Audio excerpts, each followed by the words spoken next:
오늘 우리에게 새날을 주신 하나님을 찬양합니다. 찬송가 217장 찬양하겠습니다.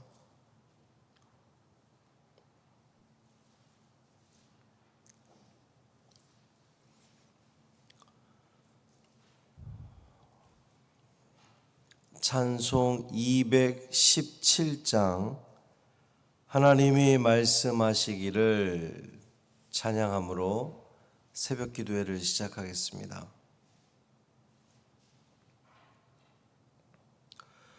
하나님이 말씀하시기를 내 마음을 나에게 바치어라. 너 어디 있든지 날 섬기며 기쁘게 날 항상 의지하라. 바치어라 내 마음을 주께서 나에게 이르시네. 캄캄한 죄에서 불러내신 주께서 늘 인도하시리라. 구주께서 말씀하시기를 내 마음을 나에게 다 바치고 사악한 죄에서 벗어나면 나 어찌 널 구원 않겠느냐. 바치어라 내 마음을 주께서 나에게 이르시네. 캄캄한 죄에서 불러내신 주께서 늘 인도하시리라. 성령께서 말씀하시기를 가진 바 모든 것 다 맡기고 내 맘도 기쁘게 바치어라. 풍성한 은혜를 더하리라. 바치어라 내 마음을 주께서 나에게 이르시네. 캄캄한 죄에서 불러내신 주께서 늘 인도하시리라.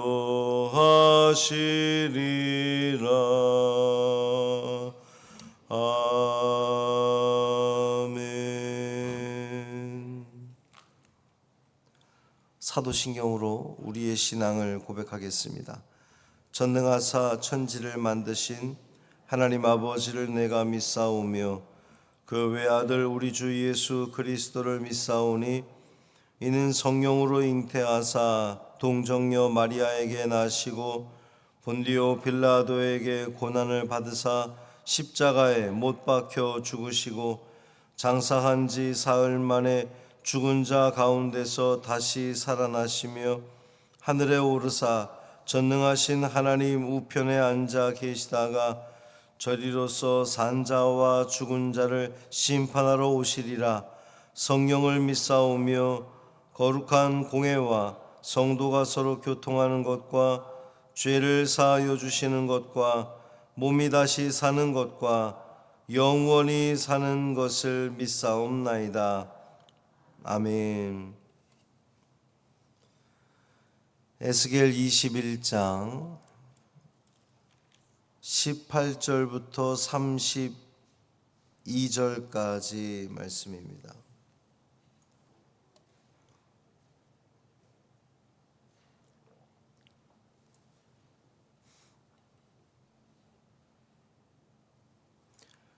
에스겔 21장 18절부터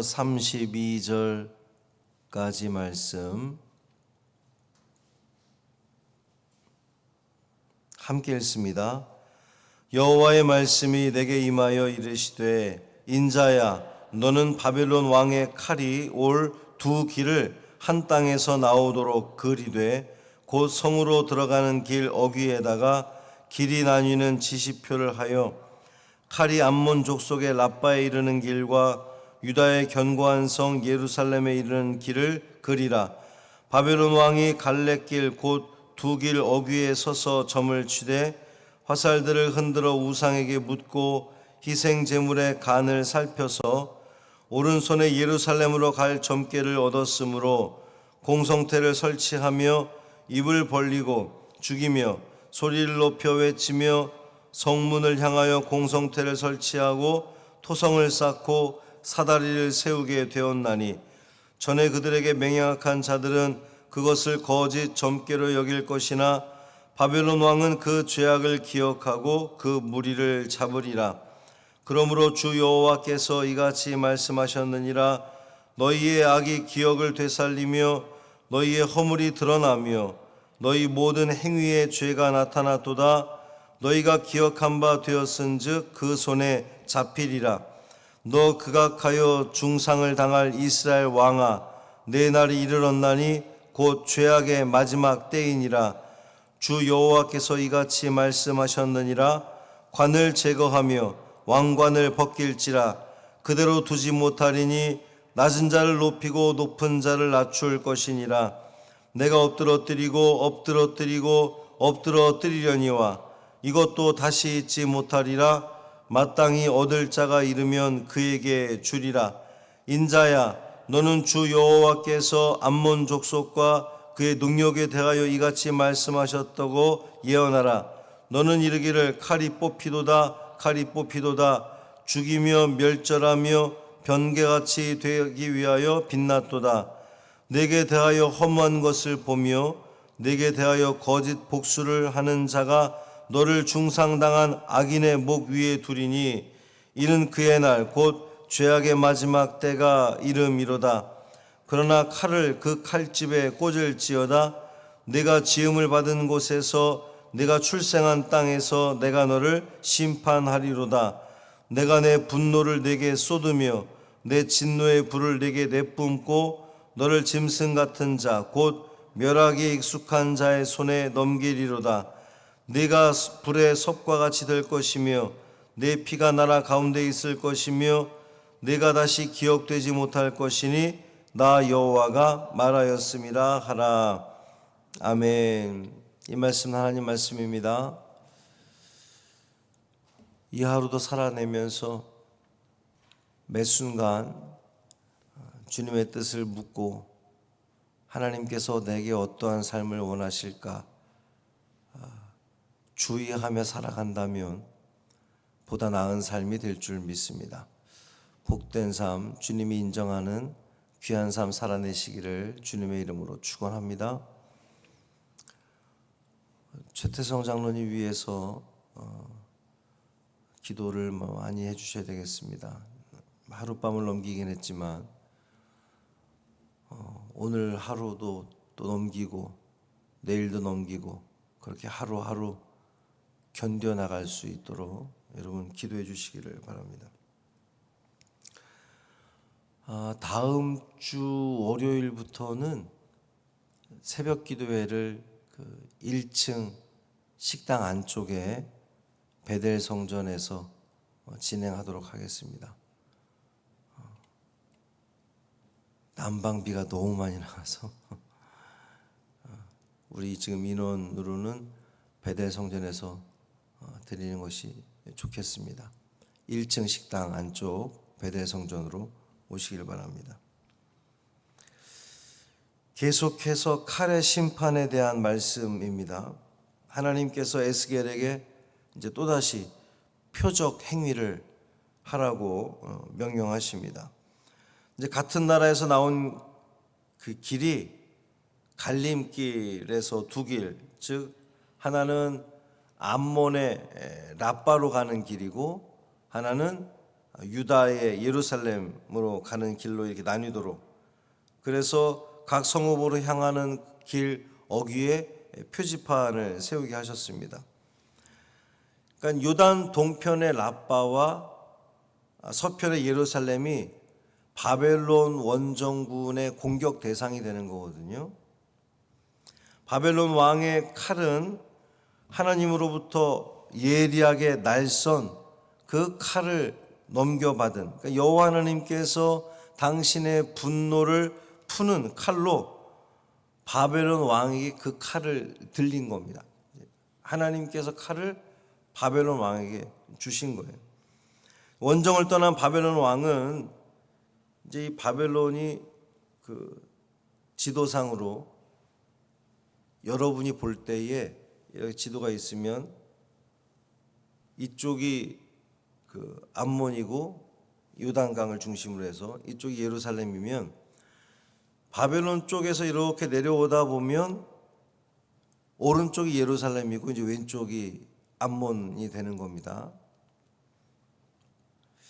이제 원정을 떠난 바벨론 왕이 갈림길에서 어느 나라를 먼저 칠까 점괘를 치는 겁니다.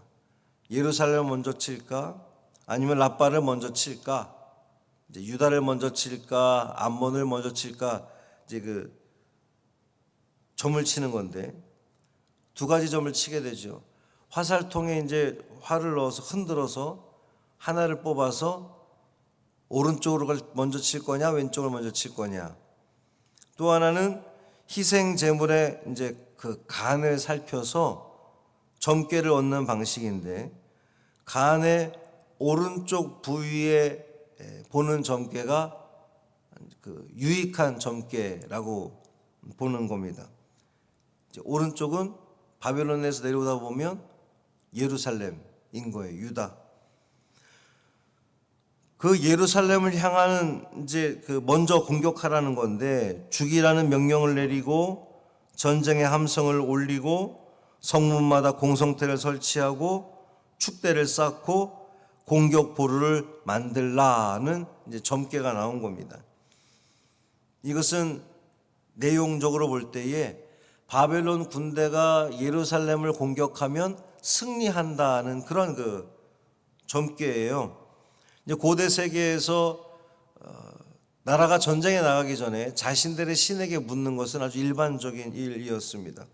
바벨론 왕은 물론 자기들의 신에게 물었겠지만 여호와 하나님께서 에스겔에게 그 점괘를 미리 알려주셨다는 게 의미하는 게 뭘까요?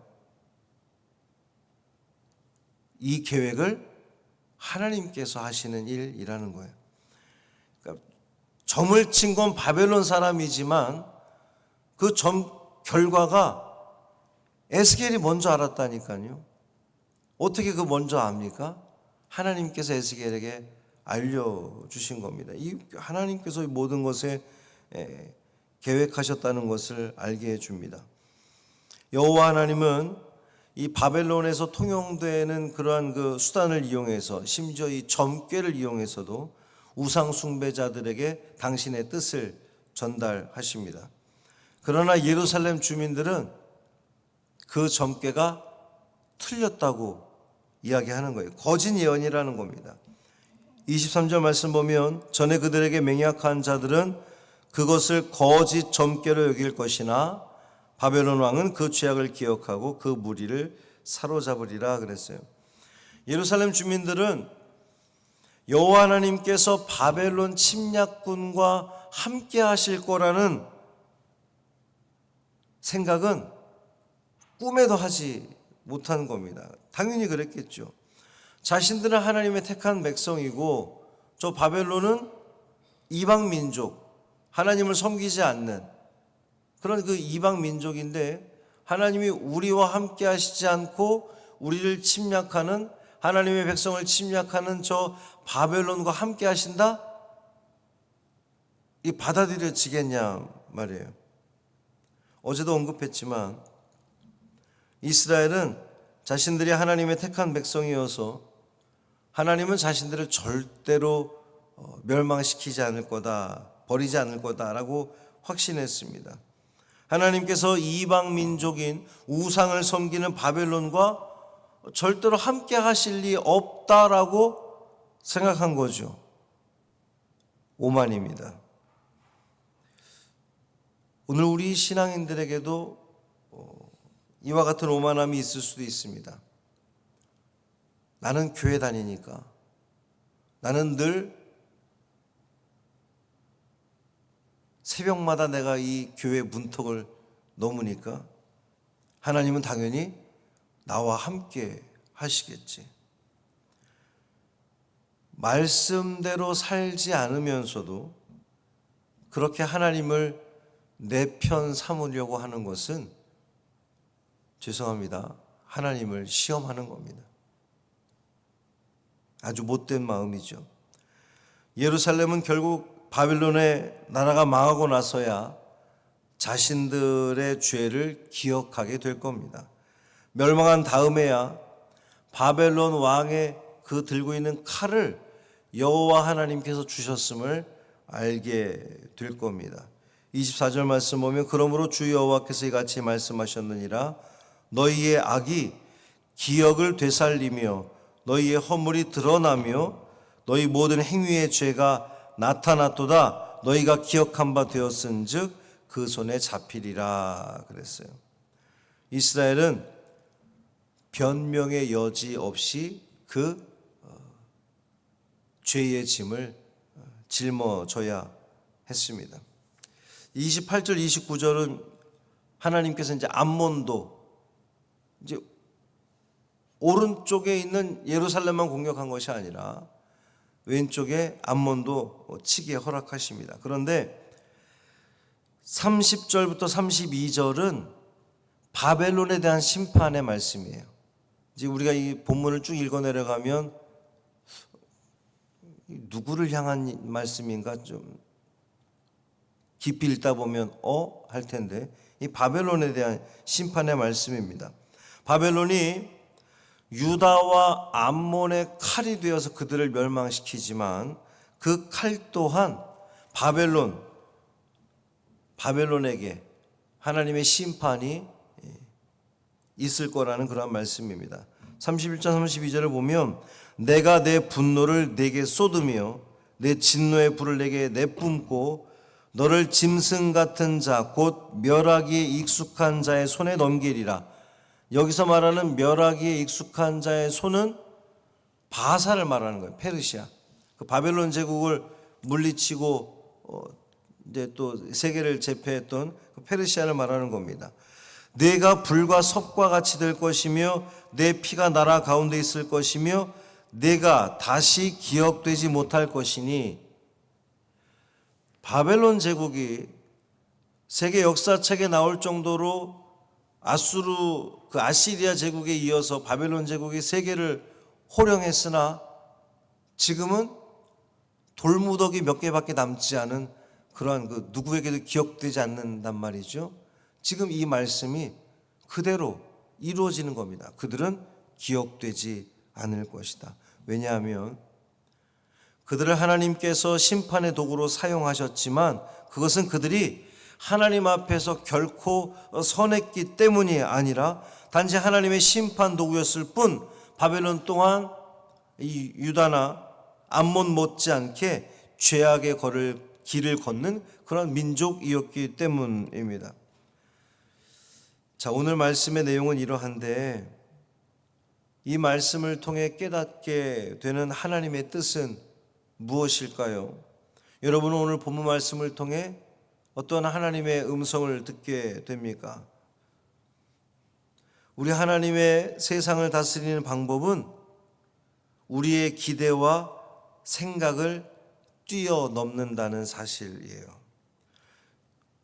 이방인들의 점괘를 통해서도 말씀하시고 포악하고 악랄한 바벨론을 심판의 칼로 사용하시고 그 악한 자들에게 당신의 백성을 심판하도록 하시는 그 하나님, 이스라엘은 여호와 하나님이 그와 같은 방식을 취할 것이라고는 전혀 생각지 못했던 겁니다. 오늘 우리의 삶 가운데서도 하나님은 동일한 방법으로 역사하실 겁니다. 때로는 내가 생각지 못한 방식으로, 어쩌면 지극히 세상적인 방식으로 말씀하실 수도 있고요. 때로는 내가 우습게 여기거나, 때로는 내가 혐오하는 사람으로부터 하나님은 말씀하실 수도 있다는 겁니다. 그렇다면 이제 중요한 건 누가, 어떠한 그 현상이 하나님이 내게 주시는 사인일까요? 우리가 그것을 어떻게 알 수 있겠습니까? 우리는 우리의 삶을, 우리에게 주어진 이 하루를 아주 민감하게 반응하는 겁니다. 삶의 아주 작은 일을 통해서도, 심지어 내 손에 가시 하나 박히는 그 작은 일을 통해서도 하나님의 뜻을 찾는 거예요. 하나님이 나에게 무엇을 말씀하시고자 하는가? 그것을 가벼이 여기지 않고 내게 주신 하나님의 사인으로 감지하며 살아가시기를 바랍니다. 이제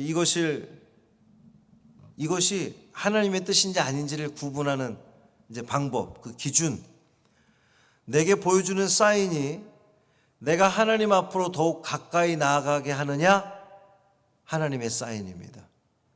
아니면 내가 하나님으로부터 멀어지게 하느냐, 그것을 기준 삼으면 됩니다.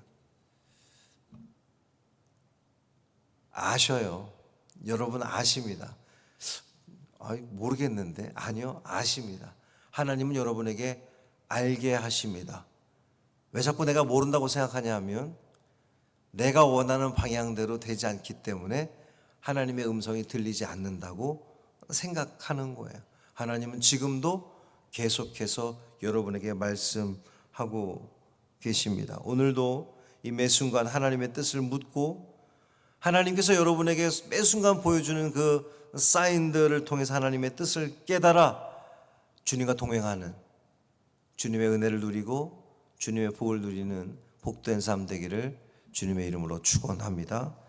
살아계신 아버지 하나님, 감사합니다.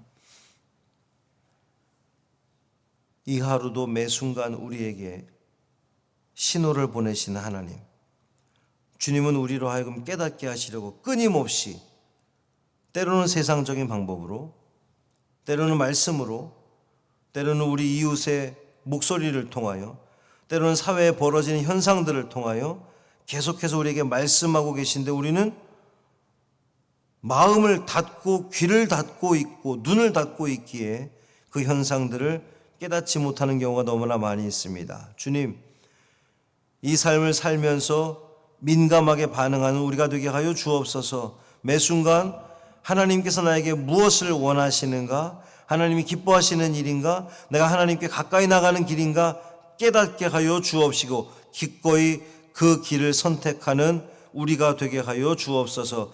그 길이 비록 내 마음에 들지 않는다 할지라도, 내키지 않는다 할지라도, 불편하다 할지라도 하나님께서 원하시는 길이면 아멘 하고 순종하며 나아가는 우리가 됨으로 말미암아 결국 그 끝에 천국의 삶을 누리는 우리 모두 되게 하여 주옵소서. 최태성 장로님, 어제 하루를 또 넘기게 하신 하나님 감사합니다. 주여, 오늘 하루도 넘기게 하여 주옵소서. 치료되는 모든 치료가 장로님에게 맞게 하여 주옵시고, 투석도 맞고 또 모든 치료법들이 장로님에게 쏙쏙 또 처방되는 약들이 맞아감으로 말미암아 회복의 은혜를 누리게 하여 주옵소서. 어제보다 오늘 좀 더 힘이 있게 하시고, 눈 뜨게 하시고, 다리에 힘이 생기게 하시고, 다시금 주의 성전에 올라와 함께 예배드리는 은혜를 누리게 하여 주옵소서. 우리는 주님의 능력에 기댈 수밖에 없습니다. 하나님, 우리를 지으시고 우리를 다스리시는, 우리의 생명을 주관하시는 그 하나님께서 장로님의 생명을 주장하여 주시고 이곳으로 다시금 인도하여 주시기를 우리는 간절히 소망합니다. 주여 역사하여 주옵소서. 한 날의 삶을 온전히 주님께 맡기기를 원하며 우리 주 예수 그리스도의 이름으로 간절히 축복하며 기도합니다. 아멘. 하늘에 계신 우리 아버지여, 이름이 거룩히 여김을 받으시오며 나라가 임하시오며 뜻이 하늘에서 이루어진 것 같이 땅에서도 이루어지이다. 오늘 우리에게 일용할 양식을 주시옵고 우리가 우리에게 죄 지은 자를 사하여 준 것 같이 우리 죄를 사하여 주시옵고 우리를 시험에 들게 하지 마시옵고 다만 악에서 구하시옵소서. 나라와 권세와 영광이 아버지께 영원히 있사옵나이다. 아멘.